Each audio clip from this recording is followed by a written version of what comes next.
The lion will lay with the lamb. It's now wolf.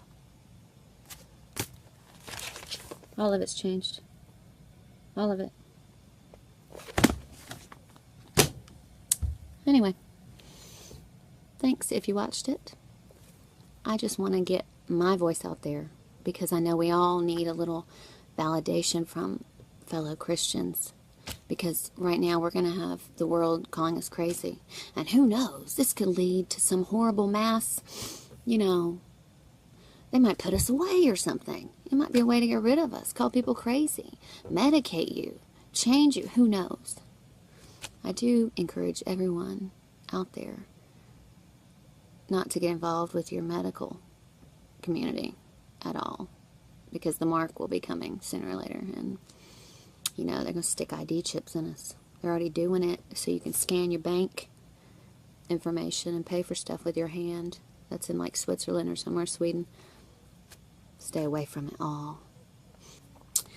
When I'm looking around at things that are changing, like the movie, the movie lines, product names and things being added for new product lines and stuff, I noticed that you've got the biblical changes, and then you've got CERN messing around with whatever they're doing, right? They build this thing to try to, I don't even know. They're messing with stuff that is so dangerous and bad and scary and evil. So they're building that, they're using that. And then you've got the Field of Dreams movie changing from they will come to if you build it, he will come. Well, we can connect that he, can't we? We can connect that he to who's coming. Antichrist coming. You got Interview with the Vampire. I have that book. I know what it was. I love the vampire stuff. And it is now the Interview with the Vampire. I'm sure Lucifer could be considered the ultimate vampire. You got Vader.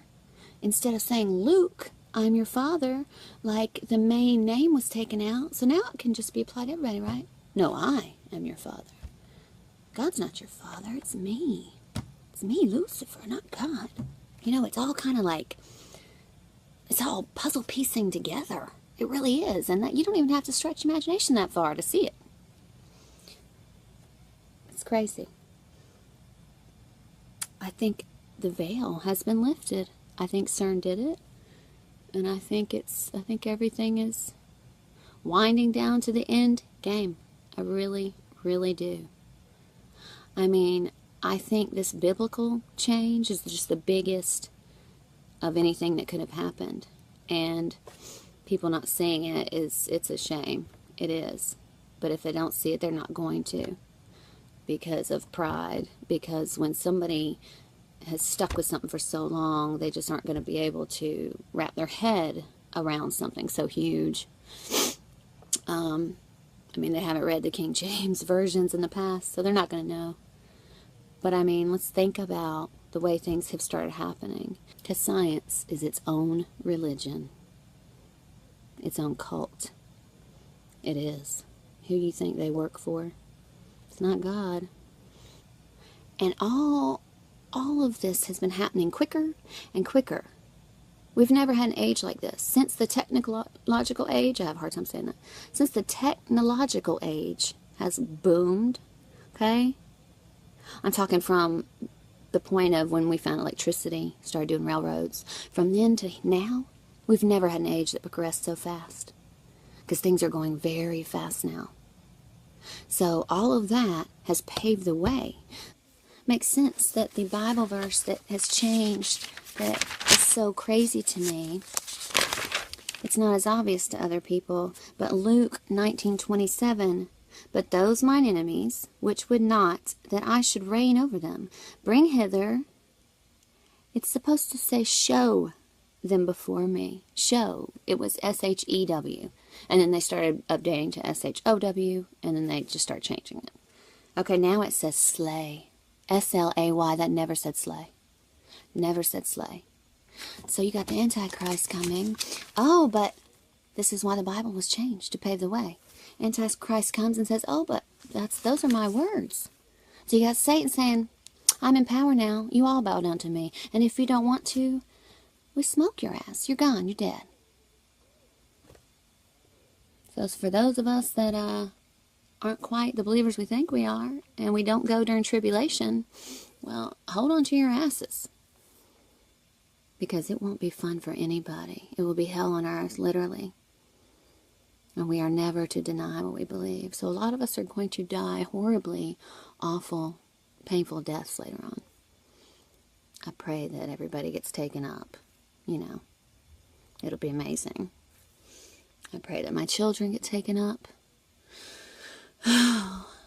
People are saying that, you know, that passage, you know, the wolf laying with the lamb passage, that was lying. I don't care what anybody says, that was lying. People are saying, oh no, we're mistaking that. You've got preachers saying it. It was lion. The wolf. What do we connect wolves with? A wolf in sheep's clothing? And I think that it's God who is actually showing us what the real world is through these Mandela effects. And he's showing us that everything they create can be changed. It's not real. It's not tangible. You know, at the drop of a hat, you can see something that you had as a concrete memory is now completely different. So I think God has really given us the opportunity to see that it really is a fake matrix that we're tapping into. And it's our negative emotions that's keeping it all held into place. Our emotions are the glue that's holding that 3D matrix in place. And I think that 3D matrix will actually dissolve and disappear once we stop feeding into it collectively. So I think that's why the Mandela affected community is so important right now, because we are the glue that can help keep the new matrix in place, which is a world based on love and peace and happiness. The world that we live in, I think the only thing that's actually real out here are the Mandela effects and basically what we see in the movie theater on the big screen. And I think that, you know, it's actually a little insulting that they're showing us our real reality on the cinema and we're actually paying to see what our actual real world is like.